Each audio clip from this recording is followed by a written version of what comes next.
Well, it's December 29th, a time to look forward to the upcoming new year, making those plans, resolutions, and hopes for a fresh start as we leave 2024 behind us.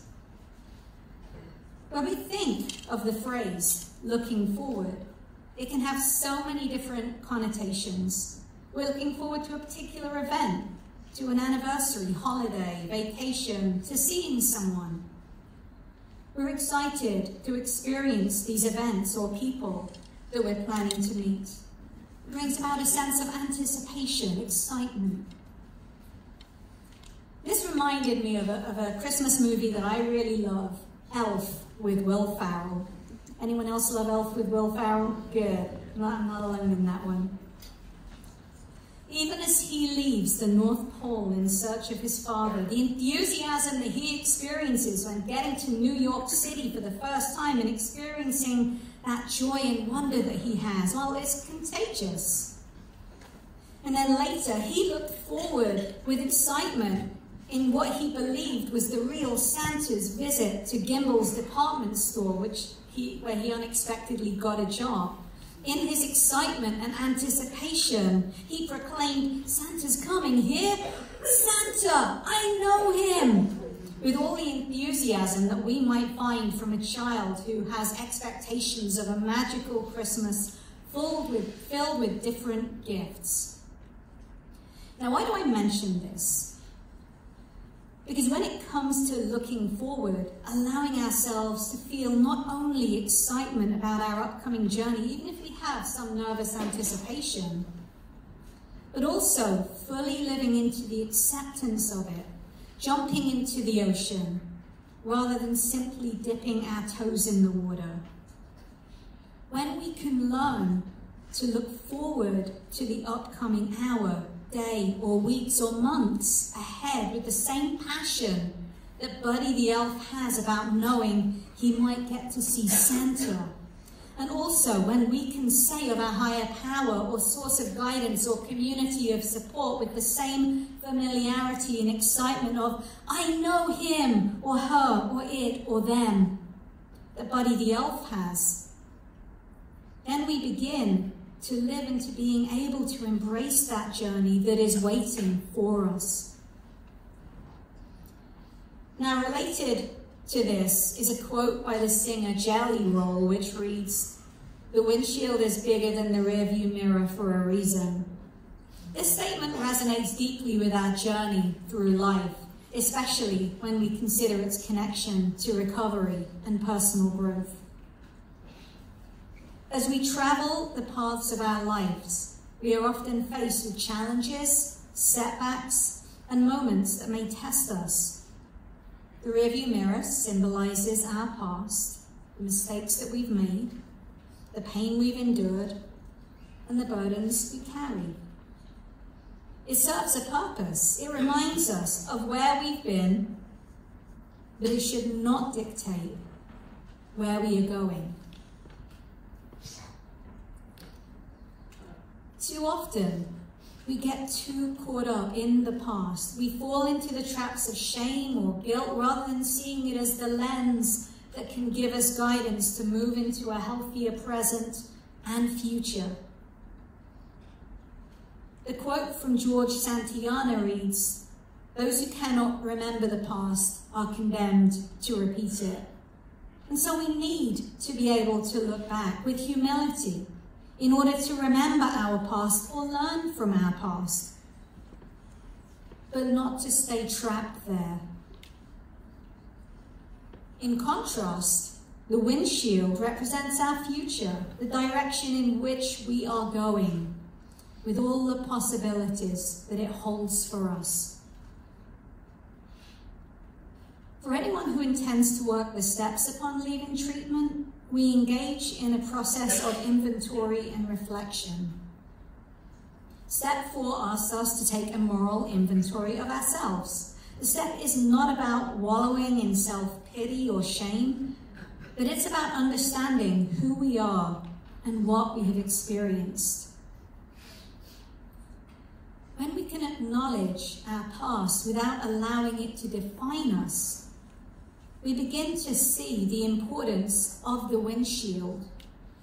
We gain clarity about our values, our desires, our purposes as we move forward. And if we continue to look at this analogy of the windshield versus the rearview mirror, we also must acknowledge the blind spots in our lives. Even with the wing mirrors on our cars that help us see a little bit behind us and to the side of us, we don't always get to see some of the things that get hidden, get caught in our blind spot. And even as we look at our past, we may be unaware of certain blind spots that are hidden even from us until they are brought to our attention or we uncover them through the work we may be doing on ourselves. A little bit earlier, I said the word humility. And the other side of humility is humiliation. When we begin to find out things about our shadow side, things in our blind spots, or begin to recognize the tapes that we may be playing in our heads, eventually realizing those tapes don't necessarily have to define us. Then when we begin to find these things out about ourselves, we may respond in one of two ways. We can either feel humiliated or shamed by what we discover, or, and this revelation is the change we may experience, especially if we work cognitive behavioral worksheets that are found such as in Smart Recovery, as well as what the purpose of the 4th step is in the 12-step tradition. We can look at these stories, tapes, fears, resentments, and harms that we have told ourselves. And we can begin to see how we have been impacted and how we can potentially change our path as we both look and move forward. With humility, we can learn from what's behind us, but we don't have to stay there. If we keep our focus on our rearview mirror or the regrets of our past, we risk not seeing what's right in front of us. Life should not be lived by looking back, but we can learn how to embrace the vision of what's in front of us, even as we learn from what's behind us in our rearview mirror. Again, those who can't remember the past are condemned to repeat it. As we humbly look to our past, it's important for us to work on how we can heal and even forgive ourselves for the actions of the past. When we look at forgiveness, this is not an act of saying that everything is okay, or even a special dispensation that gives us permission to forget about what happened. But rather it's a way to learn, to grow, and begin to change the courses that we've been on. When we look into the rearview mirror, we check on how we plan to move forward with responsibility, ownership, and healthy decision-making.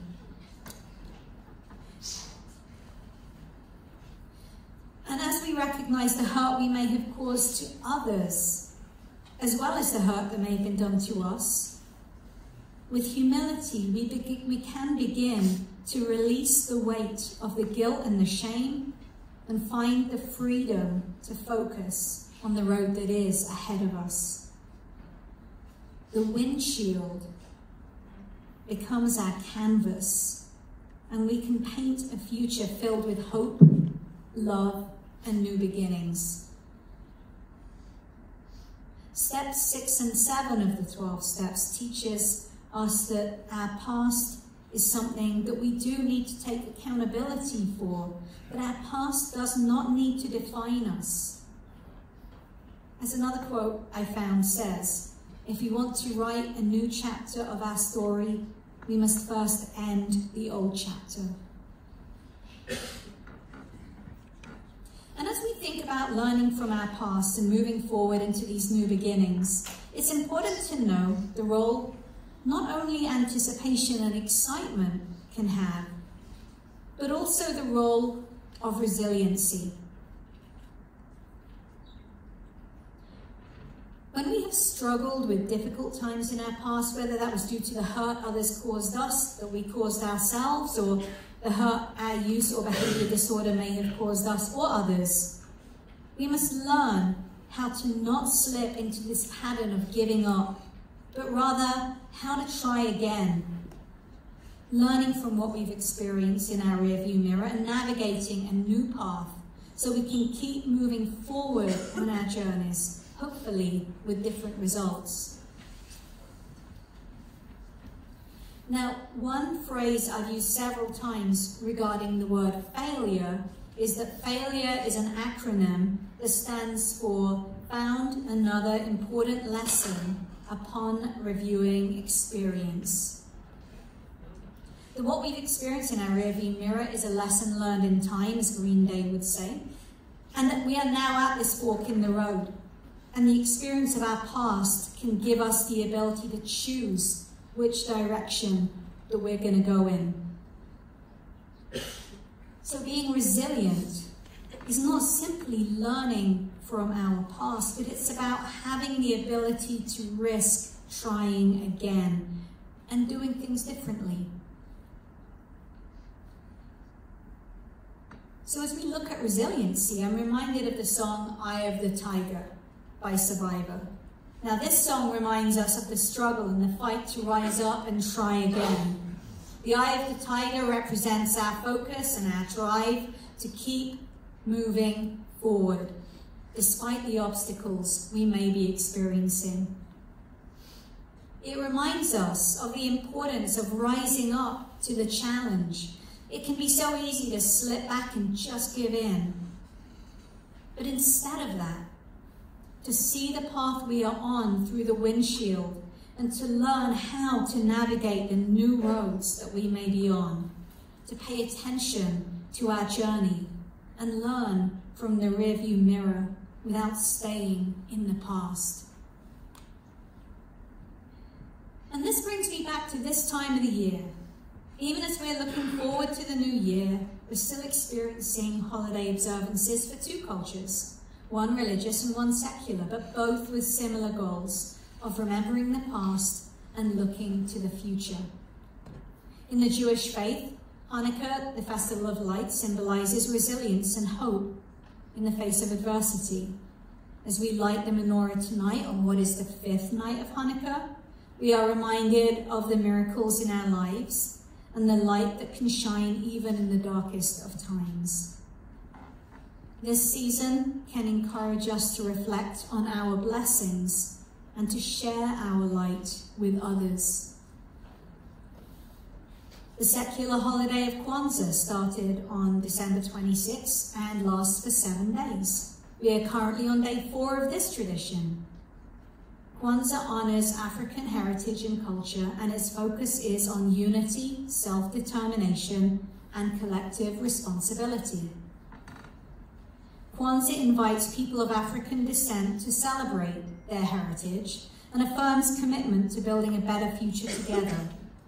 Each of the 7 principles of Kwanzaa, Umoja, which stands for unity, Kujichagulia, which is self-determination, Ujima, collective work and responsibility, Ujama, corporate economics, which is the current day we are celebrating, Nia, purpose, and Kuumba, creativity, and Imani, faith, calls folk to embrace their wholeness and to act in a way that uplift communities. Both traditions embrace resilience, with those of the Jewish faith celebrating the miracle that occurred when their temple oil lasted 8 days instead of the 1 day it was expected to last after the war with the Greeks, and how they as a people came together and rebounded after their difficult war. And Kwanzaa, which came into being around the time of the 1960s civil rights movement, serves as a reminder of ancestors who faced oppression and hardship, but maintained their cultural identity and pride.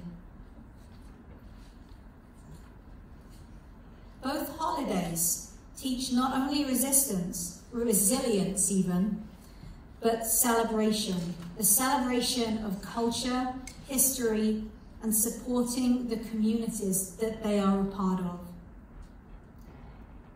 Both cultures embrace parties or community meals and serve as a reminder that we are stronger in our journeys when we are on them together. And that even when we have faced hardship, or our ancestors have faced hardship, there is still much to celebrate when we remember that life can be beautiful, that there are still times of gratitude, and there are still things to find joy, wonder, and excitement about, even in the midst of the challenging times that we may be beginning to see through our windshield. And this leads us back to Buddy the Elf and the idea that looking forward can lead to anticipation, excitement, even some hesitation, but also that looking forward isn't about simply observing the world through the windshield. It's about taking action and resolving to move forward, even if the tracks we are making feel unfamiliar. When Buddy the Elf realized that he was quite literally outgrowing the North Pole and discovered that he was human, he didn't just sit there and make wishes. Instead, he left the North Pole, and even with minimal direction, he was able to find where he eventually belonged, thanks to a community of people who he found while he was on that journey. And likewise, when we realize that we may need to move beyond what has been keeping us stuck, it's important for us to also resolve to move forward, even if the tracks we are making feel unfamiliar. Finding community is a key part of how our journey can begin to feel more comfortable. Finding people who can both grieve with what we may be missing and celebrate with us during those moments of joy can remind us that anything can be possible when we embrace the resilience that exists in our collective communities, because we are stronger when we are together on this journey. And building relationship with that which can be the source of guidance, whether we call that God, spirit, energy, nature, universe, community, or a deceased loved one, can also give us that guidance that we need to continue to build the hope and resilience that we need for our journey. Just like Buddy the Elf, I hope we can both look and move forward with anticipation to whatever the future road may be for us, that we find joy in the people that we meet along the way, and hope in those relationships formed with others and that source of guidance, and that we can focus on that future being surrounded by those in our lives that will support us as we keep looking and moving forward with the resilience and courage, remembering that the windshield is bigger than the rearview mirror for a reason. So I hope you find that sense of joy, wonder, and excitement as you look forward to the new year and you check the rearview mirror. May any regrets and mistakes made along the way be lessons learned in time, because even as we look forward, our lives are full of ups and downs, excitements and lessons. And ultimately, in more of the words of Green Day, our lives are something unpredictable, but in the end is right. I hope you have the time of your life. Amen.